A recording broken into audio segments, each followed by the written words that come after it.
do is we're gonna sit mid-mount, all right? Now what I like to do is I like to attack, all right, the arms to get them separated, all right, so that I can peel, all right? So I'm gonna go 2-on-1. I start pushing. I make it seem like I'm trying to attack the arm because I'm controlling the wrist, so now I can open the collar a little bit. I'll bring my hand back. Now I'm gonna go thumb in. When you do cross strokes, a lot of people teach palm up. Right? Well, I find that's very difficult when you've done jiu-jitsu for a long time. Most of the time your hands are pretty messed up. Plus, getting your grip in place, like you have to really fight. And if the gi is really tight on their shoulders, whether they have, you know, they're Kevin and they don't make the material big enough for Kevin, right? Or the gi is really tucked in and they're laying on the material and they can't get a very good grip, right? Your hand is always shallow. There's so much mass you're getting into the gi. But if you go palm down and use your thumb, you don't have to clear much space, right? Even if his gi is tight, I can find my thumb in, right? And I'm able to slide up. And it's the same concept when we go fingers in, right? I want to just make sure that my thumb is behind the ear. Just like when I do a cross-stroke shift, or if I have like a collar grip or takedown, that thumb needs to be in line with the ear or behind it. Same concept for palm down. Right? I feed. I get that thumb in, right, so the material's in the webbing of my hand, and I'm gonna clamp and then drop that elbow. And I'm not dropping it in at a 45.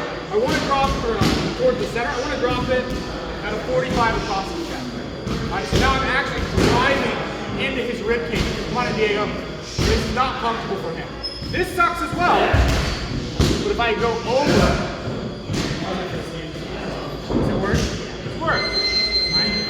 So he's going to be hand fighting me, doing whatever he wants. I will always slide in, and now I'm going to go double thumb. Right? So I'll lean off to expose that side. All right? If I'm way over here, all right, see how I'm maxing out the stretch of my arm? It makes getting the grip a little awkward. So I'll lean. And if I feel compromised with my base, I can open this knee wide. So if he was to buck, my knee is wide, I can use my hand as a post. Right? Now a lot of people teach this, right? But I find that when I slide back, I have to push back in to get my thumb in place. Right? So it's taking a lot of time and it really sells out what I'm doing. So when he's hand fighting me here, I'll slide my hand in between. I'm just gonna go blade of my hand right against his neck. I'm gonna get that thumb in. Again, my hand is behind his ear. Get my thumb out of his rash guard. All right, now once I'm here, I'm gonna lock that elbow in and I'm gonna bring his head off the mat. And as I'm bringing his head off the mat, I'm gonna put my forehead to the mat. All right? And I put my forehead to the side of my top hand. All right? It's a lot easier to get my head down than it is to go crossbody because now I'm fighting both arms. As opposed to if I'm just leaning here off to my side, my arms don't get caught up. All right? So I'm here, elbows come towards my hips, and I lock that. So I'm bringing his head off the mat. My forehead goes to the mat, and now I'm gonna bring my elbows to my hips. Like I'm trying to do like Karate Kid style. All right?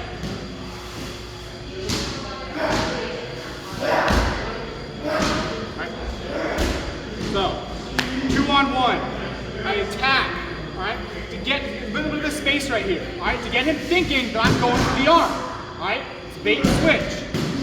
Once I'm here, I'm gonna open that gi, hand comes back, and I'll slide my thumb in. Alright? It's not gonna be just perfect, it's not gonna be static, he grabs his hands to try to defend, and he just lets this happen. He's gonna be fighting, but I need to buy myself time by psyching him out. Fine. If I'm having a hard time, pull that material as you slide that hand in. Alright? You can pull to keep it tight, so that way you don't push your hand in, and if when you pull back, your hand's in front of the ear. Right? Pull that material, pull all that slack out, get that chop right up the neck so that my thumb's behind the ear.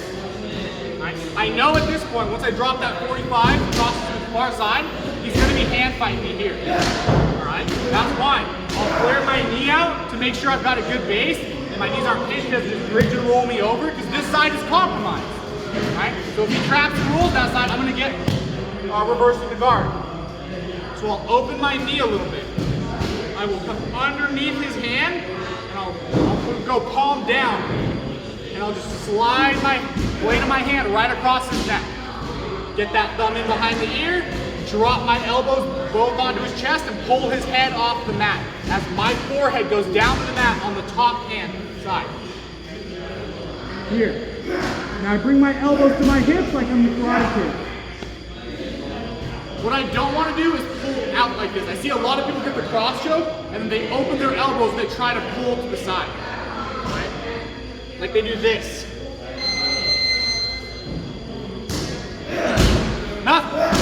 Right? I don't even really need to put my head to the mat if I have good grips here. As long as I'm strong and keeping my elbows to my hips. Right? That's the goal. Here. So his hands are up, he's defending. I attack. I fake him out. Get him to think and block the arm.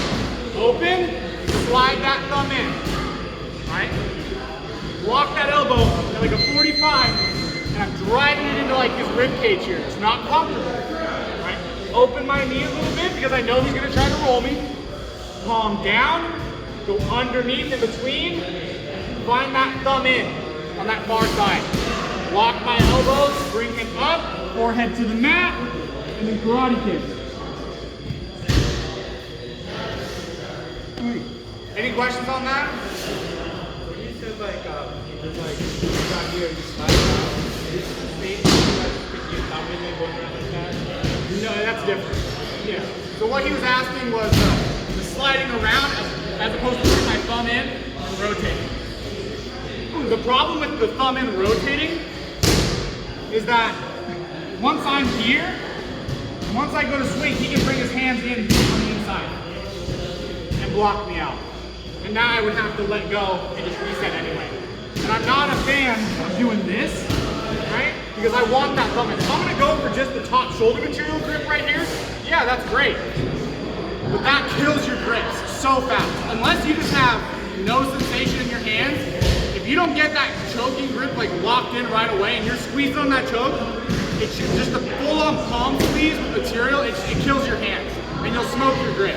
And if the choke fails, you're gonna need your hands, right? So you don't wanna burn out your hands right away and then you got nothing. Does that make sense? So that's why I find that just going straight in here, now I've got that thumb locked in. So now I'm squeezing with my thumb as opposed to just squeezing with my 4 fingers. So I'm using everything, I'm making a fist. Right? If I grab shoulder right here, and I go for the same thing, and I try to bring Steve up. Alright, that was probably like 2 seconds. If I go thumb in, get all that material, out of that a second. Right? So it takes some time off the choke as well. Does that make sense to everybody? Did that answer your question? Any other questions, guys? No? Alright, 3, 2, 1.